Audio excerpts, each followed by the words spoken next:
Hello everyone, and welcome to tonight's chat on the natural sciences. We have some really great panelists for you tonight, so be sure to ask all the questions you may have so that you can get the most out of this experience as possible. So to begin, we'll just have our panelists introduce themselves and then get started with some of the questions that we got in our pre-survey. Sydney, would you like to start? Yes, I'm Sydney. I'm a senior biochemistry major from New Carlisle, Indiana. I'm also the convener of our pre-health club on campus, and I've also done research through Earlham College as well. I'm Kat Bartlow. I'm an assistant professor in the biology department and in the neuroscience program. As you might have guessed, I'm a neurobiologist. I study mainly dopamine neurons. Hi, I'm Clarice. I'm a junior geology major, environmental studies minor. I'm also the convener of the geology club, and I'm involved in our student dance company, and I've also done research with an Earlham professor. That's a lot of research that you're talking about. Why don't we just start it off there? Clarice, could you elaborate on opportunities for field research? Cora from Indiana had a question about that. Yeah. Hi, Cora. Last summer, I went with one of the geology professors, Cynthia Fadum, who is a geoarchaeologist, to Crow Canyon Archaeological Center in Cortez, Colorado. And in Cortez, we did research with archaeologists looking at how archaeological sites and the farming that could have happened on those archaeological sites influenced soil development, and compared soils that are on known archaeological sites with soils that are outside of archaeological sites. And with that research, I've continued during the year doing lab analyses to kind of elucidate the trends we were seeing in our field research. I'd like to expand a little bit on Cora's point and reply. So Cora has had these great field research experiences in geology, but we've got a lot of opportunities in biology and environmental science as well.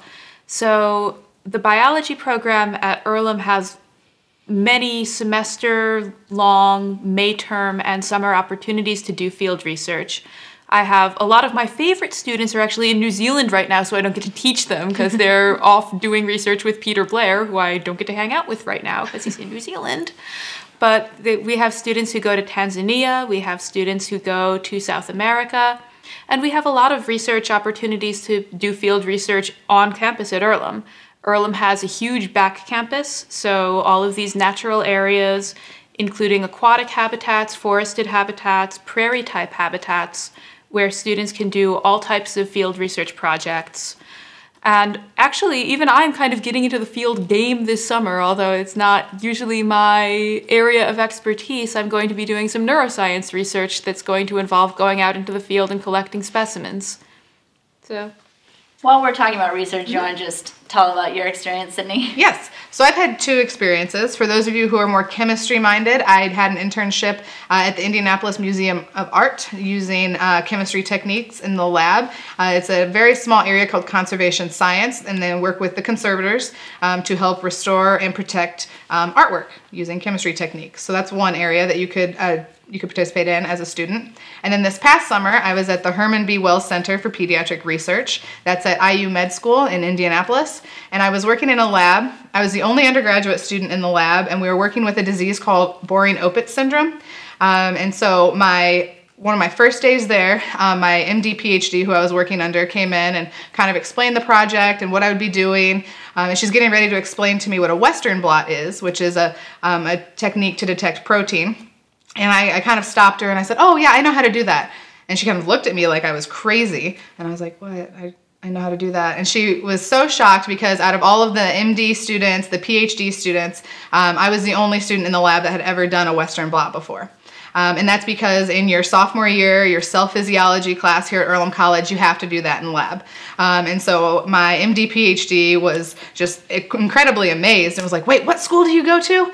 And then she went back and Googled it and came up with all this information about Earlham that she didn't know before. So she was really excited about it, and I was really excited. I emailed my professor Bob, and I was like, Bob, guess what happened? And he was really excited too. So kind of along those lines, Earlham is ranked really highly for the percentage of students who go on to graduate school, especially in the sciences. So, maybe Kat, you can talk about what kind of preparation there is for graduate school, having gone to graduate school, and then you students can comment on if you are planning on going to graduate school and what your experience is going to be like for that. So in my opinion, you can't really get a better preparation for graduate school or medical school than attending Earlham College, particularly in the natural sciences. So I can speak most specifically to the biology department. Currently, Earlham is number 10 in the country per capita in terms of sending our biology graduates onto PhD programs. And that's not just out of small liberal arts colleges or Midwestern colleges, that's out of all schools in the country. So it's a pretty good record. We're happy about that in the bio department, not gonna lie.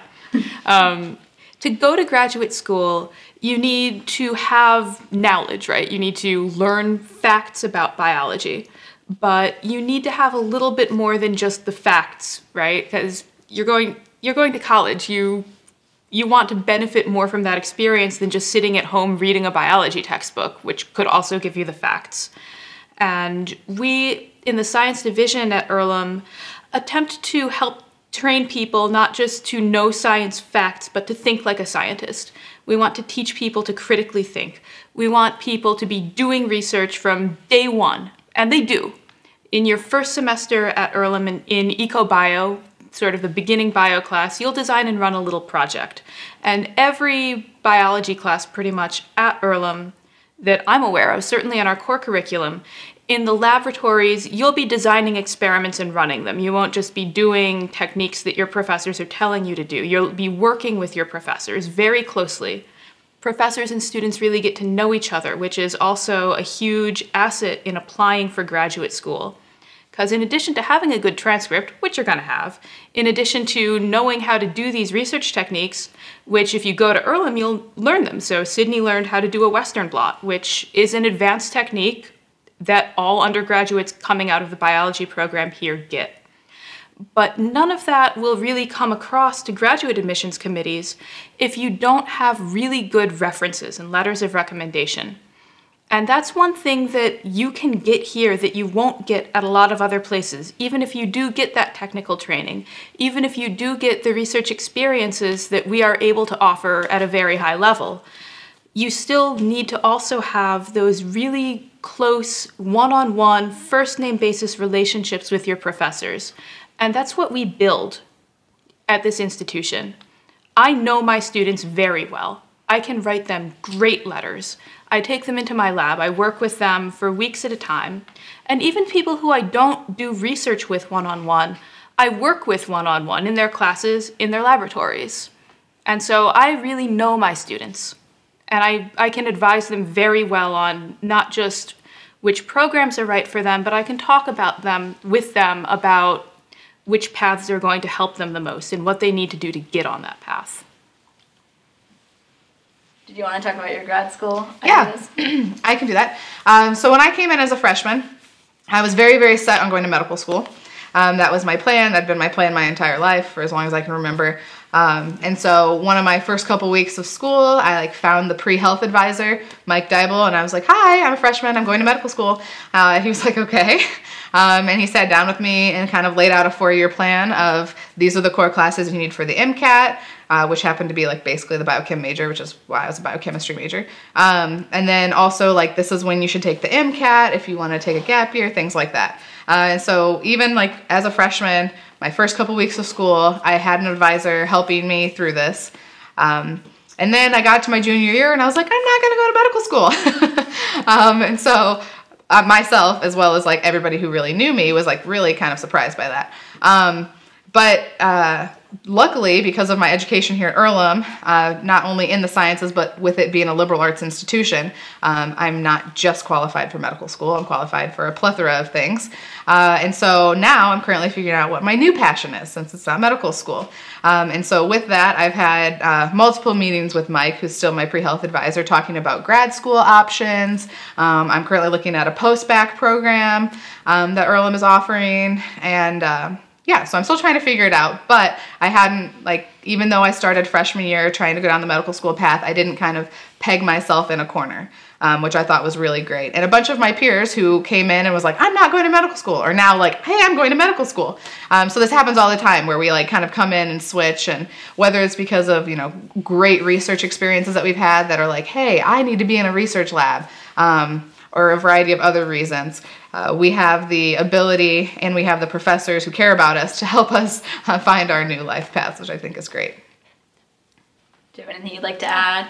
I'm a little bit further away from graduation than Sydney is, but I decided after my field experience last summer that the geosciences is something I really want to pursue for a career, and that is a field that you definitely need an advanced degree to pursue a lifelong career in.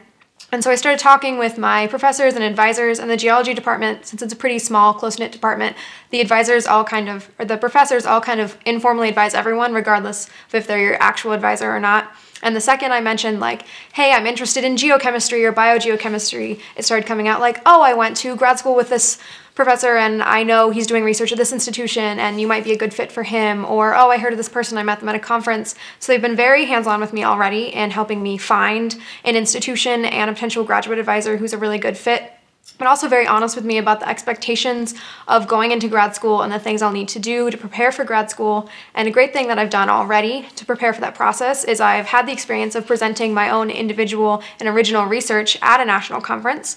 I went to the Geological Society of America conference in Vancouver, Canada last October and presented on the fieldwork that I did in Cortez, Colorado, and I've already started sitting down with some of my professors to plan out conferences that I might attend in the next year to not only present my research, but to speak with some potential grad advisors and to do some networking for graduate school.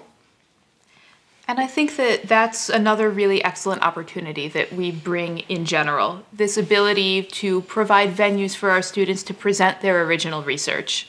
So at Earlham, if you come to Earlham and you take science courses, you will present your own research. It's not just a you might, it's a you will.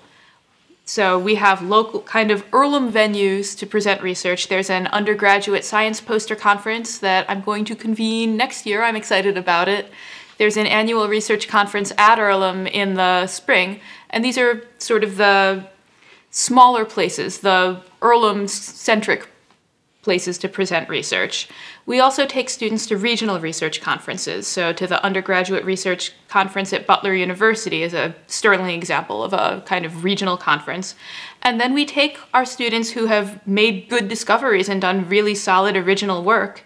They have opportunities to go to national conferences, like Clarice went to this major geology meeting. We've taken students to the Society for Neuroscience conference, which is the largest neuroscience conference in the world. Like 20,000 people go to that conference every year, so that's a tremendous networking opportunity for a budding neuroscientist. So those are just a couple examples. Nathaniel from Massachusetts. Hi, Nathaniel. I read your application. Great work. Wants to know if you can add some information about physics and astronomy and the opportunities there, maybe some of our cool facilities or anything. Well, we're currently finishing up phase 2 of our science renovation. If you haven't been to campus, you haven't seen that happening, but that will be a new math, physics, and computer science building. So if you come to school here, you're gonna have a brand new shiny building for you to do all of your physics in. I'm trying to think. We got the grant to upgrade our wireless. Yeah, yay! Yeah, that was a thing. I took general physics because I was required to. That's about the extent of my physics knowledge. But I know like all of our programs here, the physics department is a close-knit program, kind of close-knit like geology. So biology and chemistry were a little bit bigger, but physics is again close-knit. And so when they do their research, they take on Earlham students as well. So all of our sciences are research active, not just biology and chemistry and geology. We just don't have a physics representative here for you. I don't know what their research is currently happening. So I know Ellen Kester in the physics department does optics research that involves lasers. I don't know quite what the details are, but I know that she takes students and that they've done some interesting stuff. I know Michael Lerner pretty well because he's a biophysicist in the physics department. And he actually recently took his students to the Biophysical Society National Meeting. They presented some work on DNA conformation. So he's doing interesting work and is very heavily involved in both, biophysics and in kind of computational mathematical type modeling. So that's also a good place of opportunity. I'm not a physics expert either, but we do have a planetarium as part of our Joseph Moore Museum as well, which is a place where students are able to study astronomy as well as teach it to students, other students who come and visit the museum. Also, in terms of specimens, we have some really cool specimens in the Joseph Moore Museum, including a human cadaver, and although I don't know if that's actually the cadaver is not in the museum. We have a mummy in the museum. Yes, the mummy. We have the most complete giant beaver skeleton in the world. Yes. So lots of things that students are able to study, including the planetarium for astronomy. And we have a proper observatory on campus in addition to the planetarium, so people can make observations. Mm-hmm. So you talked a little bit about graduate school and how that's one route that a student can take with a science degree, but what are some other examples of science students who maybe go on to do other things? I know there's a student who graduated last May, and she was a neuroscience major, I'm pretty sure, and she was very interested in public health, and so she applied for a position out in New York City with a group. It's called something like, oh, I forget, something Corps. I know that's a terrible description, but anyway, what they do, it's this group of people who go out into New York City, into Harlem, into the Bronx, places like that where there's like food deserts, and they kind of go about talking to families and people about health. So ways that they can improve their health other than seeing a physician regularly, because obviously going to a physician is only part of the battle. Eating right, exercising, not smoking, things like that. So she is part of this group, this company in New York City that goes out into underserved areas and talks about how they can become healthier. What's really interesting about her name is Elsa Haig. She came back and did a colloquium in the fall and talked to us. When she was applying for this position, her boss told us after she was hired. When she was applying for this position, she was up against students who graduated from University of Chicago, Harvard, Washington and Lee, is that Washington and Lee? Washington, is that a school? Okay. And all these prestigious institutions. So they all had equally as compelling transcripts that she was going up against. And then there was small Earlham College right there. And she beat all of them out for this position, and they said it was because of her letters of recommendation. So while these students had equally as impressive resumes as Elsa did, couldn't find a professor to write them a recommendation letter. The recommendation letters they got were, yeah, so-and-so got an A in my class. That's really all I can tell you about them, which is like a terrible recommendation letter. Like, that is awful. And because she went to Earlham, like Kat said earlier, our professors know us. And because of that, she got this like dream position that she had always wanted in New York City.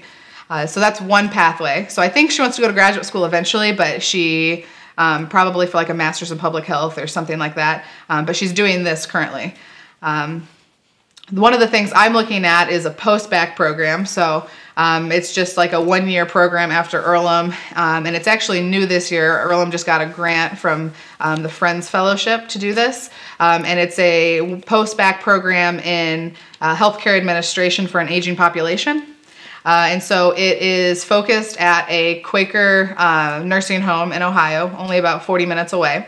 And this Quaker nursing home, it's actually like a 7-acre facility, and it has assisted care, unassisted care, short-term and long-term. So it's quite a large kind of steadfast there. And they focus on bringing patients back so they can go home, but also for making their last days great ones. And so this post-bac will be me working at the nursing home. I think I take a couple 2-week classes at Ohio State University, but mostly I'm working with the director of the nursing home, learning her ways and everything like that. All aspects of healthcare. So I'll be shadowing the director of nursing for a while, the director of activities, things like that. And then at the end of this 1-year post-bac program, I'll have my healthcare administration licensure. And so that's like another way that if you're not sure what you want to do, a post-bac's always a great idea too, for 1 year of experience, and then I'll have that on my resume. Plus I'll be able to be an administrator in a nursing home anywhere, and things like that. So those are a couple things I know of that students are doing. I know that, at least in biology and neuroscience, a lot of our students, so we think of graduate school as being, the PhD route, right? And we think of kind of health-related professions as being the MD route, so grad school and med school. There are a lot of other postgraduate degrees that people pursue, like Sydney mentioned some of those options. So you can go into public health, you can go into policy, you can go back and get a nursing degree. You can be a physical therapist, occupational therapist. We've had students go to naturopathy school to become naturopathic doctors, so people with an interest in alternative health and complementary medicine. So those are some alternate kind of going to school again after Earlham options. If you want to enter the workforce straight out of college with a bachelor's degree, you can also do that with a bachelor's in most of the sciences. So one route for people who really enjoy the technical laboratory work aspects of their careers is working as a technician. Or for those of you with an interest in the field, you can go and be a researcher in the field with a bachelor's level degree. You can also do jobs that are related to your degree that will use the skills that you learned at college as a scientist without having to get additional education. So we've had biology alumni do things like working in the raptor center with the injured raptors and rehabilitating them, so doing that professionally. We've had people who, again, I guess teaching requires an additional master's degree, but being a biology teacher is another thing that many of our alumni have pursued. We have people who have entered industry as a kind of entry-level researcher with a bachelor's degree. And we have plenty of people who do sort of experiential type education programs, who work at environmental centers or other such programs and do public outreach, public science education in a more informal setting. So those are all possibilities. Another example is we had an alumni come and speak last week at our convocation. We have convocation speakers at Earlham that are free with cookies. It's great. And she went from being a biology major to a congressional correspondent for NPR. Andrea Seabrook. Right. Yeah. And she said that, the testing a hypothesis and finding evidence is kind of essential to anything you do. So science degrees are really useful in that way. Mm-hmm. We're about to throw a poll at you guys. So Doug's going to put up a question on your screen asking, what are you interested in hearing more about? So your categories are the various academic programs, what the classroom experience is like, opportunities students have to conduct research, I guess we talked about that a lot already, internship possibilities and other learning experiences, and typical paths followed by graduates. We just talked about that as well. Mm-hmm. So if there's anything that you guys are particularly interested in, now that there's some guidelines, feel free and answer that poll right now, and we'll see what direction we can take this conversation.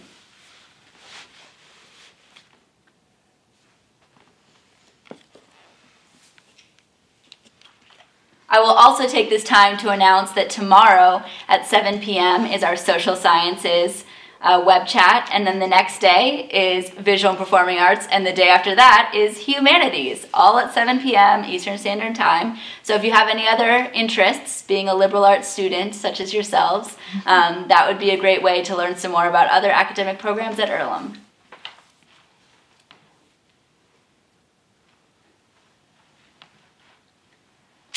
Okay, let's talk a little bit about what the classroom experience is like. So starting from your first year in maybe an introductory science course, and then as you get higher up, what is it like to be a science student? For biology and chemistry students, your first, about freshman and sophomore year, your classes are pretty large. Mine was around 60 to 70 students, but the fun thing is I walked into my freshman biology class the first day, and my professor, Bob, looked at me, he's like, "You're Sydney, right?" And I was like, "Yes, I am." And I sat down. I was like, "That's weird. I've never met him before." And he proceeded to name every student that came in the door. And so he took the time to look at our student ID pictures that are sent out to all the professors and kind of memorize who we were. So he wanted us to know that even in a lecture hall of about 60 or 70 students, you're not going to get lost. And then in those large classes, you're in lab groups that are usually around 20. So you still get that professor contact. They're still available for you. And then as soon as you're out of those classes get pretty small. My junior year, I had a chemistry class with 5 students in it. I'm graduating with 11 biochemistry majors, so like let's see, we started out with 60 and there's 11 of us graduating. That's just biochemistry. It's not biology and chemistry and environmental science. We kind of all disperse among the sciences. But so you get pretty specialized, and then you get more contact with your professors, which I think is really great. And then geology is probably similar, but smaller. Yeah, geology is a little bit smaller. Our intro classes are normally about 20 to 25 students, and your lecture section is the same as your lab section. And so your lab will also be about 20 to 25 students. But after that, once you get into the mid-level courses, class size is normally about 10 to 15. And then in my upper level classes are normally about 6 to 10 students. And so we all get a chance to use the equipment. We all get really hands-on work with the samples, really easy access to our professors to have really good in-depth conversations in class and in lab about the material we're working on.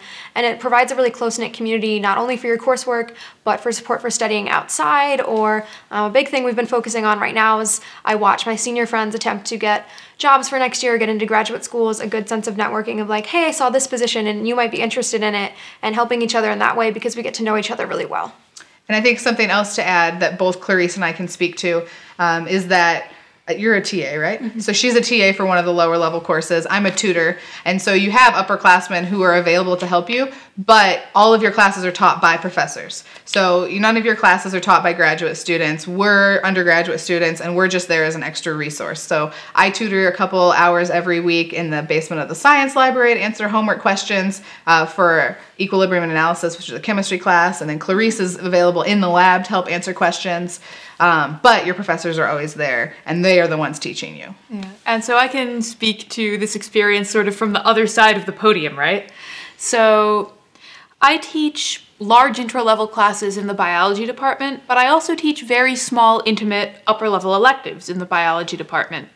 And one thing that we try to maintain, even though many of the intro science classes are these large sections for Earlham, like enormous sections for Earlham, some of the largest classes in the college, that's not necessarily what people choose a small liberal arts college for. But we try to provide that liberal arts college, small, intimate feel, even in our big classes. I think we do a pretty good job of that. So even when I'm lecturing, I don't spend the entire time in the front of the lecture hall reading off of a slide. So at some places that is a thing that happens, and it's a thing that we try to avoid.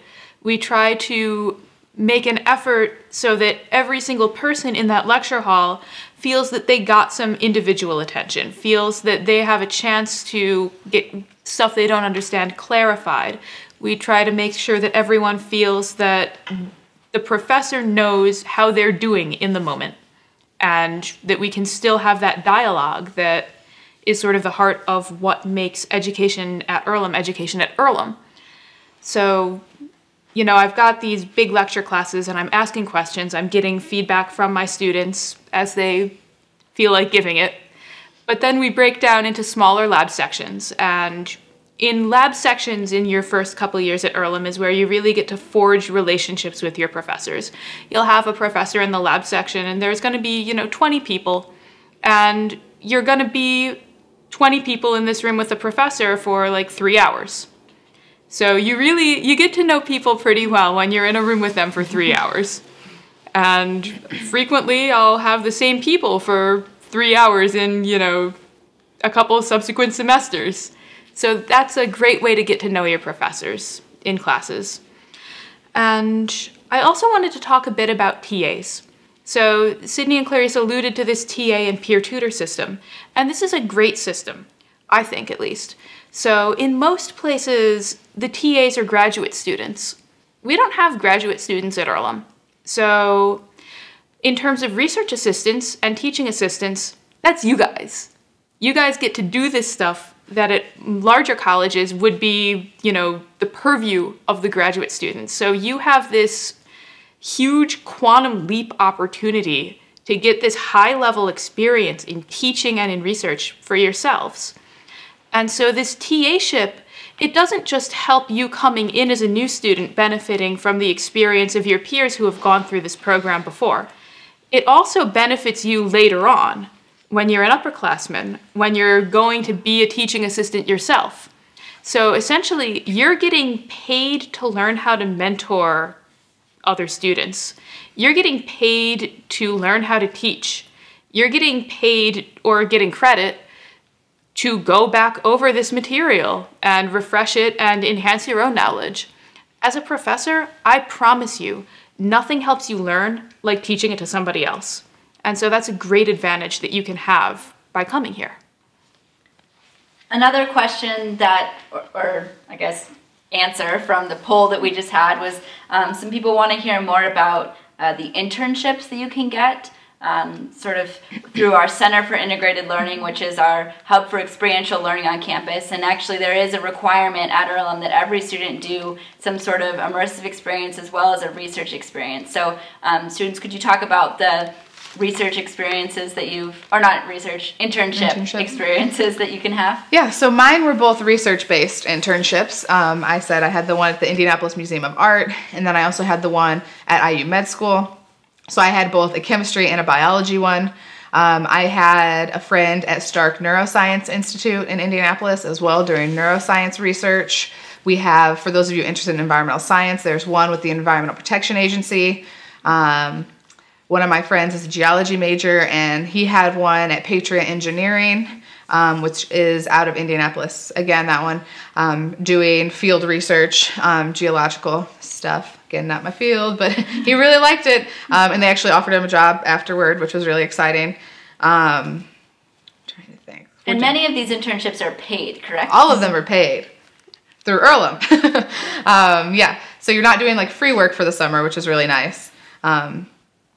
Yeah, I don't know. Yeah. Those are the science-based ones. Yeah. So also in the sciences, because doing research in a large part is the job experience, there's a little bit more fluidity between the research experience and the immersive experience than in a lot of the other disciplines. So in addition to the experiences that Sydney talked about, there's on-campus internships available working with professors in their labs. There are also off-campus research opportunities. So one of my students just got a really great opportunity to spend her summer doing research at a really top-level, impressive biomedical institute. So an independent, really well-funded institute. She'll get to play with all the latest toys and really have a great time.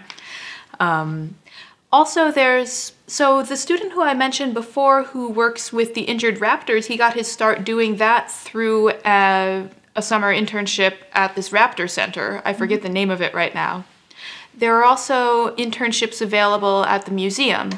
So people who are interested in museum studies, you know, those would be people who are kind of interested in geology or biology or anthropology and in communicating science to the public, have this great opportunity to get really valuable work experience at the museum, which is something that most students at liberal arts colleges don't have. Not everywhere has a natural history museum that people can intern at. So that's... and then you also have the option for like study abroad opportunities. There's a couple that are very internship based and very good for science students. One is the Oak Ridge National Laboratory in Tennessee. And so you can choose to spend a semester at Oak Ridge. And basically you're spending your whole semester doing research. So you get a full immersive experience for a whole semester, not just a whole summer, doing research at one of the top labs. And then you will present that like we all do.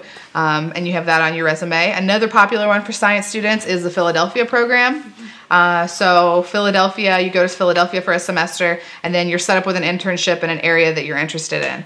One of the biology majors, he was interested in physical therapy, so he got set up with a physical therapist that he worked with for the whole semester, who in turn wrote him a great grad letter to Temple because he had friends there, like, see, connections. And then New Zealand, that Kat mentioned. So New Zealand, very environmental science, ecology based. You know, you're doing research and stuff there with a professor for a whole semester. So we've got lots of options. Yeah. Kind of going back to summer stuff a little bit, if you're more interested in like the social science applications of sciences, I'm really interested in where the social sciences and the natural sciences interface. Hence, I have a background in environmental studies as well. And some of my friends have done internships paid through Earlham at the Nature Conservancy, again at the Environmental Protection Agency in Washington, D.C.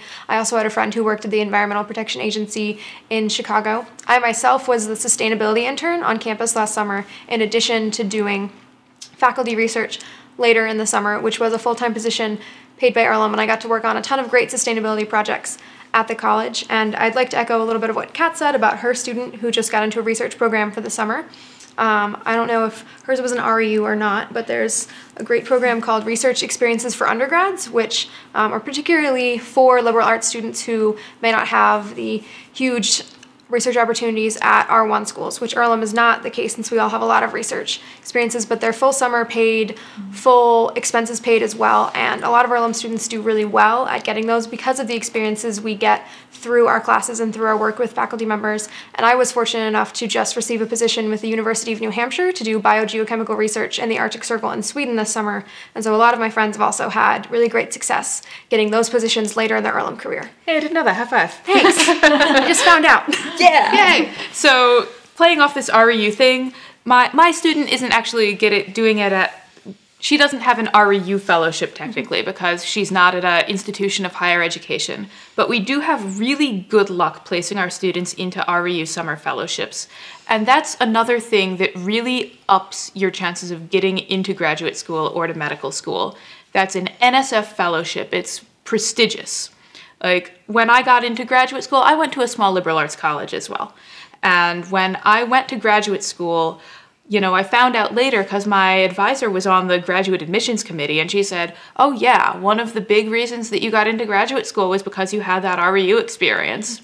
So that's another thing that we're good at helping our students find, and we're good at doing for our students that gives Earlham students a competitive edge in the future. Even though it's unquakerly to be so competitive, we're still good at it. So before we get to Cora's question, which is sort of a quick answer, I just want to remind everyone we're nearing the end of our time, so if you have any last minute questions, type those in really quick so that we can try to answer them. But Cora wants to know how many graduates are in each major. So you may not know for all of them, but for the ones that you are in, can you give a sense of how big those majors are? I think, okay, so as I mentioned, biochemistry, there's 11 of us. 11 seniors. 11 graduating seniors. 11 graduating seniors.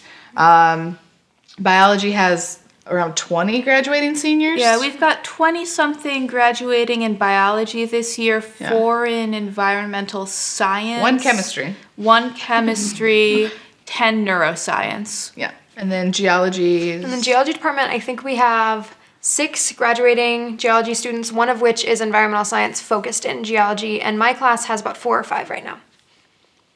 So it varies depending on the department. I hope that answers your question, Cora. So as you guys are sending any last questions in that you may have, I think it would be valuable to talk about advising. And sometimes sciences are a little bit more of a prescribed curriculum, so it sometimes helps to have someone helping you when you're choosing your classes. And so what has been your experience in terms of advising and getting those classes that you want to take? So you're assigned an advisor based on what you put in your application as your interest. So when I came in as a student, I put that I wanted to be a biochemistry major. I didn't change, so my advisor didn't change. And so my advisor's in the chemistry department. And so I meet with her, or I guess I don't meet with her anymore because I'm graduating. Weird. I did meet with her like once or twice a semester to go over what classes I was thinking about taking. They're really good about telling you need these classes to graduate, and then like here's where you can fill in your fun classes. Not that your required ones aren't fun. They are, I promise. But there's lots of like science electives that you definitely want to take while you're here. And then if you're interested in a pre-health career, you're going to get another advisor. So I talked about Mike Dybel. He's head of our pre-health department, and so he is my secondary advisor for like future plans. Yeah, that's pretty much.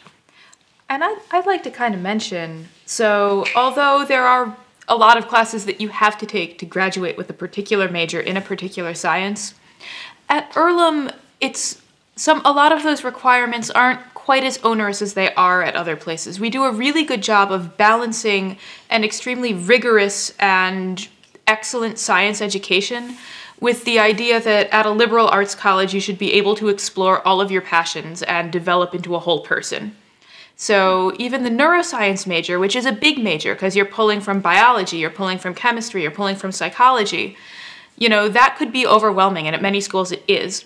At Earlham, it's a rigorous major, it's a great major, but you also have time to do other things that you want to do. You can study abroad and pursue, you know, a science major at Earlham College. You can double major. If you're an artist or an actor or a dancer, you can pursue that passion in addition to pursuing your passion for science. And so that's something I'd like to add at this point. Yeah. And for those of you who are thinking of coming to Earlham but aren't hard set on one division over another, know that changing your advisor really is not a hard process. I came in not thinking I was going to be a natural science major, and I've changed my advisor, and it's very easy, and there's no hard feelings in the change. I also like to add, on top of being an advisor to help you figure out your schedule and some future plans, your advisors really are there to care about you as like a whole person. Like today, I went into my advisor's office with some forms I had to fill out for this position I'm taking over the summer that had something to do with health insurance. And I was like, hey, you're more of an adult than I am, and I don't know what all of this means, and I don't want to tell my parents something that isn't right because they have to be involved in this process. Can you like help me figure out what they're asking me to do in this? And they're always there to help you with those kinds of questions. Or if you just like feel like you're struggling with a class, maybe they're not teaching, they're more than happy to help you with that as well. Mm-hmm. People at Earlham are nice to each other. Yeah. All right, so any last comments from you guys before we log out of the chat? Yay, science! I'd like to say this is my first year here, and I'm really happy that I decided to come here, so if that means anything. And look how much she already knows. Yeah. Well, thank you all for logging on to our web chat. It was really great having you here. If you wouldn't mind completing our post survey, that would be really great so that we can make these web chats as helpful as they can be. And we'll give a virtual round of applause for our panelists. And join us tomorrow night for social sciences if you are also interested in those areas. Thank you and have a great evening.